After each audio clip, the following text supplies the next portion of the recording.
Thank you, Speaker. My adjournment is for the Acting Minister for Water, and the action that I seek is for the Acting Minister to visit Mildura to explain to my community what the Andrews government is doing to challenge the practice of floodplain harvesting in the northern part of the basin.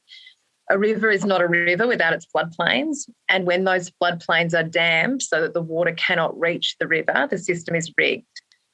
When water is artificially held back in the north, there is less water for our farmers in the south. Our permanent water holders receive smaller allocations and the price of temporary water is pushed up. Our farmers are already nervous about the potential impact of reforms to the intervalley trade rules.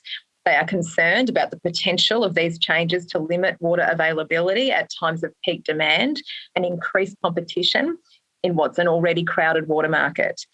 Against this backdrop, the continued practice of floodplain harvesting, often undertaken by deep-pocketed corporate farmers who can afford the massive engineering costs, is salt in the wounds of our honest and hardworking family farmers. To make matters worse, the New South Wales Coalition Government has actively supported this practice, even claiming it was legal when it simply wasn't, failing to uphold its own rules for the exclusive benefit of an elite few. I wonder why the New South Wales government would do that.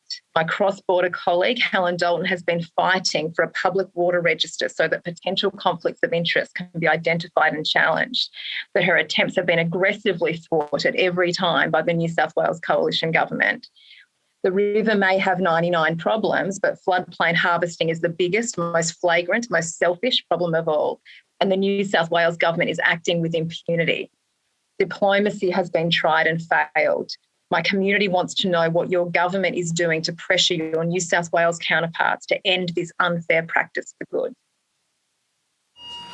Call the member for Cranbourne. Thank you, Speaker.